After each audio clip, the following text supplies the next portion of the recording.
Et avec nous Bertrand Piccard, bonjour. Bonjour. Merci d'être avec nous. Tiens, une première question. Rappelez-nous la Fondation Solar Impulse. On a tous suivi vos exploits incroyables il y a encore quelques mois. Mais dites-nous aujourd'hui ce que vous faites au sein de cette Fondation Solar Impulse.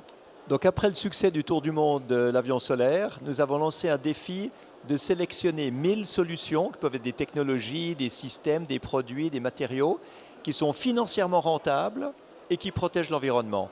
De manière à montrer qu'aujourd'hui, la lutte contre les changements climatiques, c'est un business rentable. Alors on a justement, ça rebondit tout de suite sur ma première question. C'est vrai qu'aujourd'hui on a beaucoup d'entreprises qui parlent de RSE évidemment, de raison d'être, qui ont une mission. On a des États aussi qui en parlent, on va en parler. Mais finalement, entre ce dont elles parlent et les faits sur le terrain, il y a encore un grand pas à faire. Et puis surtout, comme vous venez de le dire, on est capable aujourd'hui d'avoir une équation qui soit à la fois économique et écologique. Faire attention à son impact environnemental, ça ne veut pas dire dépenser beaucoup, ça ne veut pas dire ça va forcément coûter cher.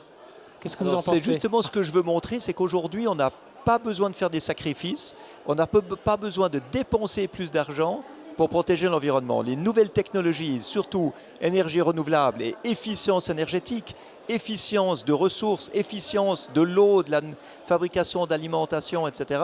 Tout ça, toute cette efficience, elle est totalement rentable et c'est dans cette direction-là qu'il faut aller. Alors, le problème, c'est qu'on entend encore beaucoup d'entreprises et de pays qui donnent des buts très lointains, 2050, quand personne ne sera là pour vérifier, oui. Mais en même temps, il n'y a pas de feuille de route pour y arriver.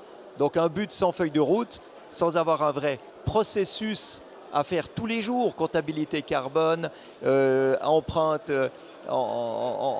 des ressources naturelles, empreinte des déchets, tout ça. Si on n'a pas tout ça et qu'on ne sait pas ce qu'on fait, qu'on ne mesure pas ce qu'on fait, on ne va jamais pouvoir s'améliorer. Donc, première chose, explication et action concrète, rapide, et puis surtout, réduire l'agenda, quoi. Montrer qu'on peut changer les choses, on est en 2020, on peut changer les choses pour déjà fin 2020, début 2021. C'est ça votre action aujourd'hui ? Mais complètement. Il faut vraiment que le monde de l'industrie et de la finance comprenne que le plus grand marché industriel du siècle, celui qui va créer le plus d'emplois et faire le plus de bénéfices, c'est celui qui consiste à remplacer toutes les infrastructures et les systèmes polluants et démodés par des infrastructures et des systèmes qui protègent l'environnement. Et maintenant qu'on a des taux négatifs, c'est le moment idéal pour pouvoir investir dans tous ces domaines-là.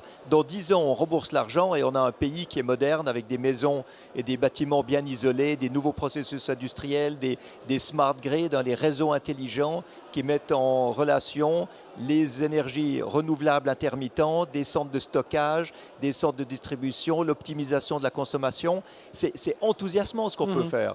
Et malgré ça, les gens mettent des buts lointains et ne font rien dans l'immédiat. Et ça, c'est vraiment regrettable. Et pourtant, lorsqu'on parle des entreprises qui sont en transformation, qui sont en transformation numérique, on a justement toutes ces technologies qui peuvent aider avec des capteurs, avec des nouveaux systèmes de recyclage. Les technologies sont là aujourd'hui. Voilà, on n'est pas obligé d'attendre 2030 ou 2040 pour accéder à ces technologies, pour réduire notre empreinte carbone. Vous avez totalement raison. Toutes les technologies sont là, elles sont rentables. Mais quand vous dites ça à des entreprises, beaucoup d'entreprises vous disent, mais vous savez, nous, ce qu'on fait, c'est légal, on suit les réglementations. Pourquoi est-ce qu'on ferait différemment ? Et c'est là qu'on voit que les réglementations d'aujourd'hui sont complètement archaïques. Elles sont basées sur les technologies qu'on avait il y a des dizaines d'années, alors qu'on devrait mettre toutes les normes et tous les standards environnementaux et énergétiques et de ressources naturelles en fonction des technologies qui existent aujourd'hui. Donc on peut faire beaucoup mieux, mais il faut que le cadre légal encourage, autorise et parfois oblige de faire beaucoup mieux. Vous pensez que le discours doit davantage être économique aussi que écologique ? Parce que souvent, l'écologie, on se perd. Alors on part dans des digressions très politiques et tout ça, alors que finalement, si on réussissait à faire parler des grands chefs d'entreprise, des grands économistes autour de cette... On y arrive, mais il faudrait les entendre encore plus. On y réussirait plus facilement ? Vous savez, pour les décisionnaires importants, hommes politiques, entrepreneurs, qui ont de l'empathie pour la planète, pour l'humanité, pour les gens autour d'eux, parler d'environnement, ça suffit. Mais pour tous ceux qui n'ont aucune empathie, qui sont tellement égoïstes que leur seul but, c'est de faire durer le système le plus longtemps possible pour s'enrichir maximum avant leur retraite et surtout ne rien changer, eh bien pour cela, l'environnement, ça ne suffit pas. Et là, il faut mettre des réglementations. Ou alors, il faut parler de finances et dire, mais écoutez, si vous changez maintenant, vous allez gagner plus d'argent que si vous continuez à polluer l'environnement. Eh bien, on espère que votre message sera écouté et entendu et compris. Surtout, merci Bertrand Piccard. À très bientôt. Avec plaisir, à bientôt.